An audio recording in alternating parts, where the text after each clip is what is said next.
Bonjour et bienvenue pour cette nouvelle vidéo consacrée à la troisième semaine de mon journal de bord pour un changement de vie. Quoi de neuf cette semaine? Alors les différents éléments marquants depuis le précédent enregistrement. Déjà, ça a été une semaine assez chargée, puisque mardi, j'ai envoyé tous mes documents. Comme j'avais dit, j'avais prévu de faire plein de documents administratifs. Donc tout ce qui est Pôle emploi, congés payés, mutuelles, les différents sujets que je voulais solder vis-à-vis de mon ancien employeur et puis pour lancer la nouvelle démarche.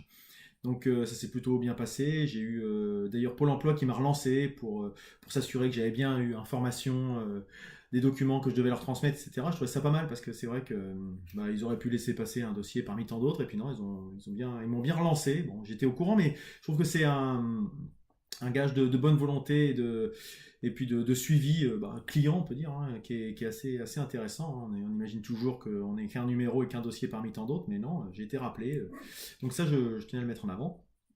Mardi, ça m'a occupé pas mal, hein. J'ai eu pas mal de dossiers administratifs. Et puis le soir, mon épouse m'avait fait suivre un peu par hasard, comme ça, une recommandation qu'elle a vue sur Facebook sur un webinaire. Donc webinaire, ce sont vous savez, les conférences sur le web, hein, les séminaires en ligne, qui étaient animés en ligne par les organisateurs de l'Académie du développement personnel et qui étaient sur la reconversion, comment ne pas se rater. Et donc je trouvais ça très intéressant. Ils ont fait des vidéos en ligne les échanges ont été très très riches, j'ai trouvé. Et autant les formateurs, enfin les gens qui faisaient leur conférence, c'était intéressant, mais c'est aussi les échanges qu'ils pouvaient avoir avec, pardon, avec le live, la chatroom, les gens qui posaient des questions en direct par rapport à leur cas personnel, et puis certains qui pouvaient, moi, m'intéresser de près ou de loin, etc. Donc j'ai vraiment trouvé ça intéressant, et en plus, ils ont eu la bonne idée de mettre en ligne cette webconférence je dirais en replay. Donc il est toujours possible, j'ai pris des notes, hein, bien sûr, mais il est toujours possible de m'y référer, d'aller reprendre un petit peu les informations que j'avais trouvées intéressantes sur le coup. Alors c'est vrai que ça avait duré quasiment 3 heures, si je dis pas de bêtises, donc bon, je vais peut-être pas me refaire les 3 heures complètes, mais essayer d'aller repiocher des idées un peu par-ci par-là. C'était intéressant et je trouve que justement, j'en parlais l'autre jour, tout ce qui est en ligne maintenant, c'est vraiment une chance, une richesse, une matière première. Ça serait dommage de s'en passer. Hein. Les formations, c'est intéressant, les formations en présentiel, avec quelqu'un qui est face à nous, à qui on peut poser des questions, dans un groupe, etc. Mais il y a la possibilité de compléter avec ce genre d'informations et c'est vraiment très bien. Euh, Ensuite, ça c'était pour le mardi. Mercredi, j'avais prévu, comme je vous l'avais dit, de réorganiser un petit peu ce bureau, etc.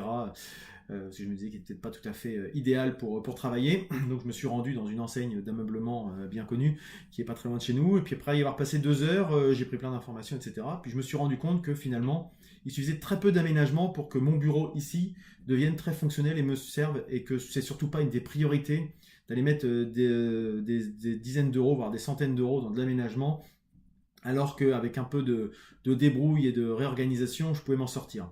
Voilà, j'ai finalement pas changé mon bureau, il est toujours là. Par contre, j'ai fait quelques acquisitions, comme je l'avais dit. Donc, le premier, c'est ici. C'est ce beau micro d'ailleurs, Blue Yeti, que j'expérimente encore. Hein. Je le connais pas encore très bien, donc peut-être que le son sera peut-être pas encore tout à fait parfait, mais qui est beaucoup plus simple pour moi en termes de branchement. Hein. C'est de l'USB, donc on se branche directement dans l'ordinateur avec le logiciel de prise vidéo, ça marche très bien.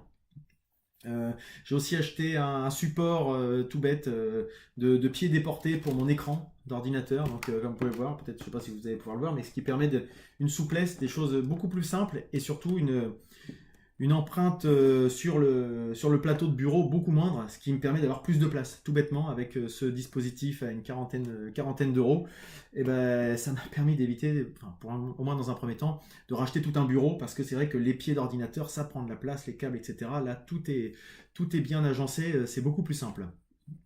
Donc j'ai reçu ça, puis des petites choses toutes bêtes, hein, comme un petit pupitre là qui me permet d'avoir mes éléments sur lesquels je veux lire, prendre des notes en même temps, etc. Enfin voilà, c'est des petites choses qui finalement, pour un moindre coût, m'ont permis de me sentir tout de suite à l'aise sur ce bureau.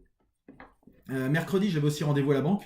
Donc à la fois, comme je disais, pour des données, des informations personnelles, enfin tout ce qui est personnel par rapport au foyer et puis tout ce qui était prévisionnel par rapport à l'entreprise.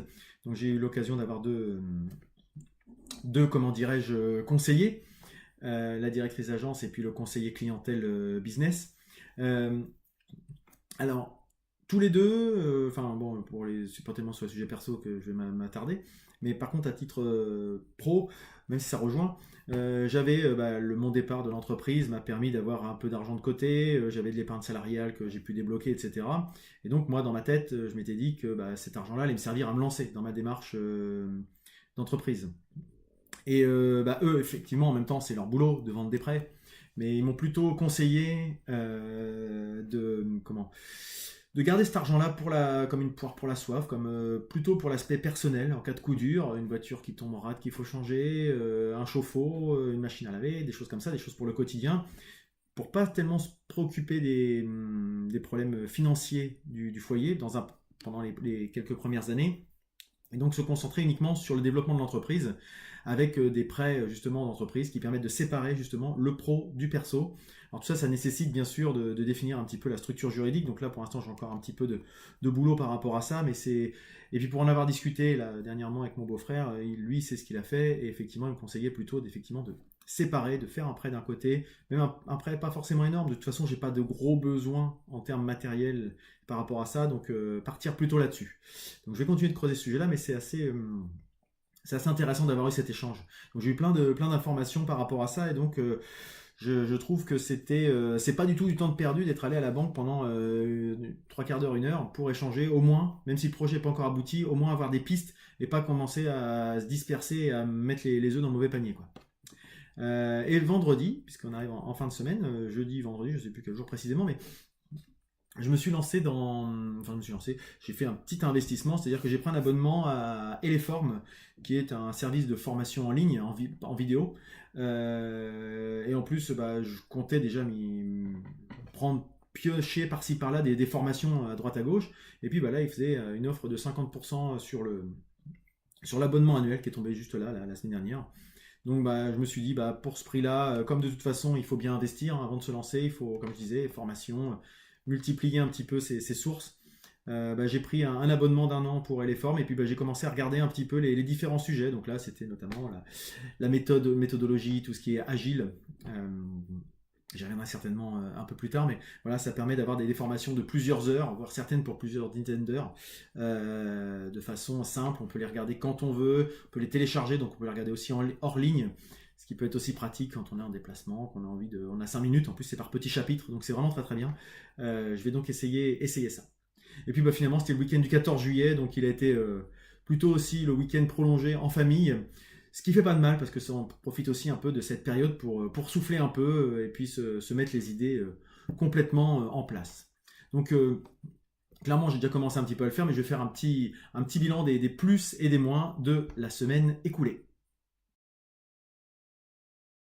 Alors au rayon des plus de la semaine, ce que je pourrais mettre en avant, ce sont les nouveaux retours encore bienveillants de mes ex-collègues de chez Bouygues, plusieurs encore maintenant, quelques jours en tout cas après mon départ, continuent de m'envoyer des messages d'encouragement, d'avoir franchi le pas, de me dire que si jamais ils peuvent m'aider d'une façon ou d'une autre, que ce soit juste en m'encourageant ou en relayant mon activité une fois que je serai lancé, ils seraient toujours là. Même d'anciens collègues qui m'ont sollicité en me disant que peut-être ils pouvaient avoir des projets avec moi.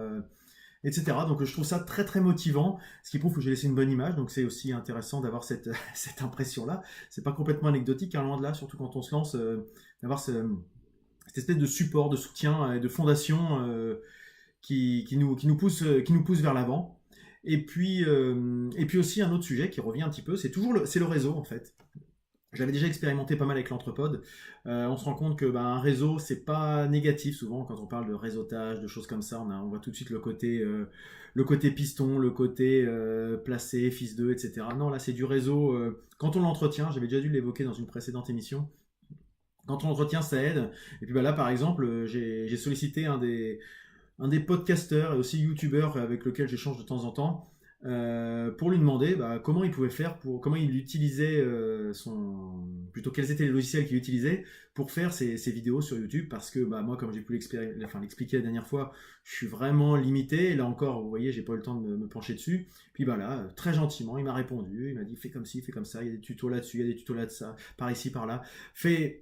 Voilà, et j'ai eu tout un petit échange sympathique avec lui pour justement m'orienter et pas moi perdre mon temps à expérimenter plein de solutions pas forcément satisfaisantes, mais m'en rendre compte par moi-même, mais en ayant perdu du temps. Là, au moins, on m'a dit, par là-dessus. Donc, je vais certainement aller vers Première, Adobe Premiere, en travaillant sur des tutos. Et puis, j'espère, peut-être pas la semaine prochaine, mais je pense d'ici début août, m'être un peu consacré dessus. Il ne faut pas que je perde trop de temps dessus non plus. Je le ferai au fil de l'eau. J'essaierai d'avoir des vidéos de meilleure qualité. Donc voilà, le réseau, voilà, c'est l'impression qu'on laisse aux gens. J'ai l'impression que quand on parle aux gens de façon sympathique et qu'on s'adresse avec eux avec un certain respect, de la bienveillance, ils sont tout à fait enclins à nous rendre service en retour, tout bêtement, sans rien attendre d'ailleurs forcément, juste d'être sympa, d'être poli, d'être bien élevé et puis de les remercier. Voilà. Donc c'est ce que j'invite tout le monde à faire. On n'y pense pas toujours, mais des fois ça fait pas mal de le dire. Et puis ce qui a été plus compliqué, donc les peu mieux faire de la semaine, j'ai envie de dire cette fois-ci pas grand-chose, puisque j'ai globalement fait tout ce que j'avais prévu sur cette semaine, au moins dans les actions prioritaires. J'ai encore plein de choses à faire, bien sûr.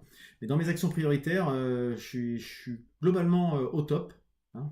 Ça peut paraître un peu prétentieux comme expression, mais je suis très content d'être arrivé à atteindre mon objectif. Donc je vais essayer de continuer là-dessus, sur ce point-là. Et puis bien sûr, j'aurais pu faire un peu plus des jingles, travailler un peu plus le son, etc. Mais voilà, faut pas mettre la charrue avant les bœufs, on va prendre son temps, on va essayer de faire les choses bien comme il faut. Et puis justement, le programme pour la semaine et les semaines à venir. Pour le programme des semaines à venir, peut-être pas forcément de la semaine qui vient, mais en tout cas, je vais avoir des choses à faire, comme par exemple prendre rendez-vous avec un expert comptable. Donc ça, c'est quelque chose que j'ai évoqué avec le banquier, notamment avec mon beau-frère que j'ai évoqué tout à l'heure aussi. C'est quelque chose, je pense, qui est nécessaire pour pouvoir lancer sur les bonnes bases et ensuite savoir sur quel pied danser avant de partir vraiment dans le dur du sujet. Pour ce qui me concerne là pour ces petites capsules vidéo, j'ai quelques réflexions à mener, notamment faire une page Facebook dédiée. Plutôt faire une page Facebook et non pas un site, ce serait trop long à administrer, c'est vraiment pas le but du truc. Mais juste une petite page Facebook, un petit groupe, quelque chose comme ça qui permettrait de poster des vidéos, des photos, des articles en lien avec ça pour permettre de créer une petite communauté, des échanges, etc. Et puis permettre à des gens comme vous, peut-être qui me regardez, d'échanger sur une plateforme qu'on connaît tous plus ou moins, Facebook, qui est peut-être plus simple, qui centralise un peu plus les sujets. Voilà. Trouver aussi une identité visuelle, ça c'est ce qui me manque, notamment pour le groupe Facebook, pour cette chaîne YouTube que vous regardez. Enfin, peut-être que si vous la regardez dans quelques semaines, mois, années, j'espère qu'il y aura une identité visuelle d'ici là. Mais pour l'instant, c'est vrai que c'est un peu vide, j'ai pas d'image pour illustrer un peu ce que je veux faire, donc c'est quelque chose à faire. Et puis quelque chose auquel je réfléchis aussi, c'est faire des hors-sujets, des hors-séries plutôt, pas des hors-sujets. Ça peut arriver de faire des hors-sujets, mais faire des hors-séries, notamment quand j'ai pas forcément beaucoup d'actualité, ça peut arriver, pour creuser justement quelques questions qu'on m'aurait posées.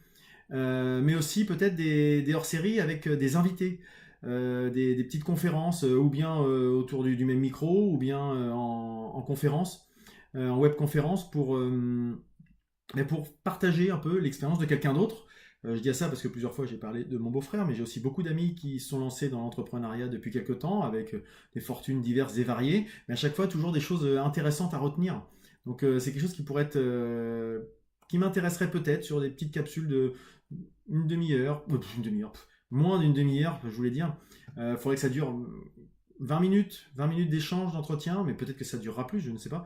Mais voilà, c'est quelque chose auquel je vais réfléchir dans les semaines qui viennent.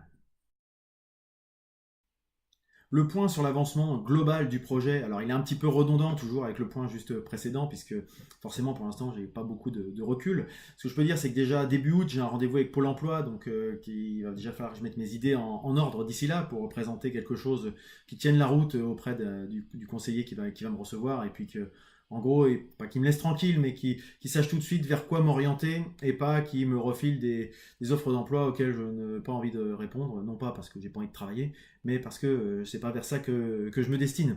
Donc il faut vraiment que j'ai quelque chose de carré d'ici là.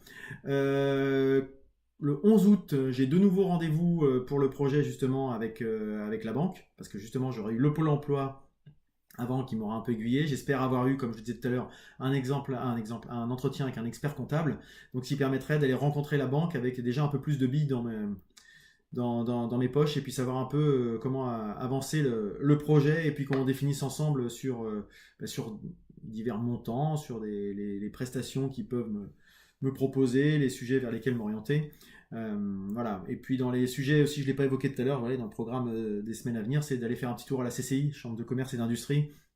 Je pense qu'il y a pas mal de choses à aller piocher là-bas. Donc ça va faire partie de mes prochains sujets, à la fois dans mon programme, mais aussi pour l'avancement global du projet et voir comment, ou bien ça me fait des leviers d'un coup et puis je fais des gros bonds dans mon avancement, ou alors je me rends compte au fur et à mesure de toutes les portes qu'il va falloir ouvrir les unes après les autres et qui vont être un chemin de croix ou pas. Voilà, donc bon, je reste quand même optimiste de toute façon, hein, mais il n'y a pas de problème, et puis toute expérience reste bonne à prendre, donc j'ai pas vraiment d'inquiétude avec ça, je suis plutôt motivé.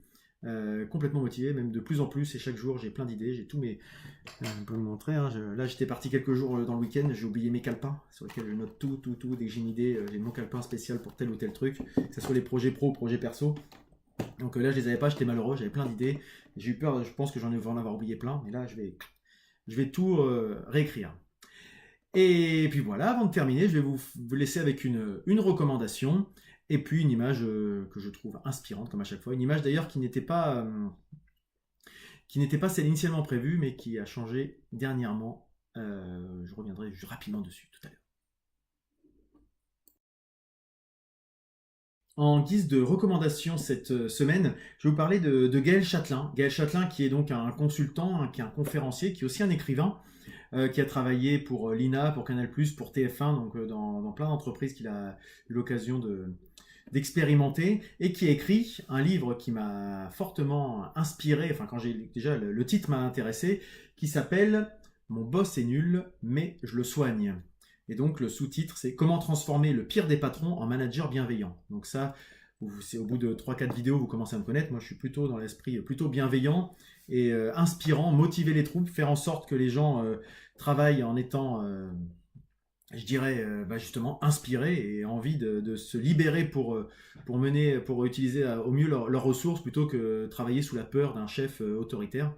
Donc ce livre-là, alors moi je l'avais découvert, Gaël Châtelain, grâce à LinkedIn, parce que j'avais vu passer pas mal de ses publications, il a un blog également, que j'avais trouvé très intéressante à chaque fois, c'était toujours sur ce thème-là, sur le développement, sur le management, sur les évolutions, la transformation digitale des entreprises aussi, il est un peu là-dedans. Donc je m'y étais intéressé, et puis quand j'ai vu qu'il avait sorti ce livre-là, il y a quelques mois, forcément je l'ai acquis, et je l'ai parcouru, je trouve que la maquette est très très belle. Et puis sur le fond, il a pris je dirais son héros, c'est Bob. Bob, c'est l'archétype du mauvais manager. Donc il a pris tous les mauvaises cases quand on doit cocher sur le mauvais manager, il a tout coché, et on a Bob. Donc c'est un archétype, c'est forcément une caricature, même si j'en connais quelques-uns qui sont pas loin d'être ce Bob, hein, qu'ils existent vraiment ces gens-là malheureusement, qui auraient bien besoin de temps en temps de prendre des leçons de bienveillance et de management. Mais du coup, c'était très intéressant parce que ça. On voit que même moi qui me considère comme étant pas trop mauvais là-dessus, j'ai encore pas mal de choses à apprendre. Des choses toutes bêtes sur la relation aux autres, sur, je l'évoquais tout à l'heure, savoir des fois donner, savoir recevoir aussi, faire attention aussi aux messages qu'on peut laisser passer, les signaux faibles, signaux forts, etc. Qui peuvent avoir un impact complètement différent selon les personnes qui les reçoivent. Enfin, vraiment, c'est quelque chose d'intéressant. Je vous invite à lire le livre. Il coûte vraiment en plus pas très cher, 6,50 € avec tous les points pour lesquels s'améliorer. Et au-delà d'un manager, parce que c'est intéressant pour les managers, c'est intéressant pour les gens qui sont sous un manager qui peut les oppresser, les stresser, etc. Mais c'est aussi bien dans la vie privée, j'ai envie de dire, parce que moi je trouve que quand on travaille sur des projets qui nécessitent de faire travailler plusieurs équipes, je pense notamment à l'Entrepode par exemple, mais quand on est dans une association, quand on veut développer des événements, des choses comme ça, il y a toujours des petites choses à prendre Et c'est loin d'être des choses un peu gnangnantes, monde des bisounours, ouais, mais bon, la vraie vie, etc. Le gars, je le rappelle, il a bossé chez TF1, chez Canal+, à l'INA, c'est pas non plus les petites PME du coin, donc des requins, il en a rencontré, il s'est fait les dents là-bas, et bon, il a pu expérimenter ce qui marche et ce qui ne marche pas. Alors il y a des gens pour lesquels le changement va être très très difficile, mais bon, il faut savoir que, enfin, faut savoir, vous savez peut-être que les nouvelles générations n'ont pas tout à fait la même approche de l'entreprise, de la carrière, etc., que nos parents ou leurs parents, etc. Et que bah, si l'entreprise ne veut pas s'adapter, eh ben, ces gens-là, ils feront sans l'entreprise, ils se débrouilleront, ils monteront leur boîte, ils feront autrement, ils papillonneront d'un truc à l'autre. Et ces entreprises qui auront du mal à s'en remettre, de se construire dans la durée. Donc il faut trouver des moyens de motiver les gens. Et c'est pas forcément se mettre à genoux et être complètement à la merci de ces salariés que de temps en temps leur prêter une oreille attentive et leur apporter des attentions juste bienveillantes. Voilà, c'est mon point de vue, c'est ce que je défends régulièrement. Et donc, bah, forcément, j'ai trouvé écho là-dedans et j'ai encore plein d'axes d'amélioration. Donc, je suis très content. Je le relirai parce que ça se lit très vite. Et puis, ça tient vraiment dans une poche. Hein, vous voyez, grand comme ma main, hein, un peu de choses près. Donc, c'est très pratique. Je vous le recommande. Gaël Châtelain. Et mon boss est nul, mais je le soigne, ainsi que toutes ses autres publications sur LinkedIn ou sur son blog. Euh, voilà, n'hésitez pas à m'en faire part si vous avez été conquis ou pas d'ailleurs par cette recommandation. Et enfin, donc pour terminer, l'image d'inspiration. Donc c'est comme je le disais tout à l'heure, elle a changé au dernier moment, puisqu'au début je voulais mettre une autre image complètement, et puis bah, celle qui est arrivée là, c'en est une que j'avais un peu en réserve, et puis qui justement a été cette citation a été présentée lors du webinaire que j'évoquais tout à l'heure. Donc je vais vous la soumettre. Et puis bah, j'espère qu'elle vous inspirera aussi, puisque c'est Jeff et Peggy, donc, qui sont les créateurs de l'Académie du développement personnel, qui l'ont mise en avant. Et donc j'espère qu'elle vous inspirera. Et je vous dis à la semaine prochaine.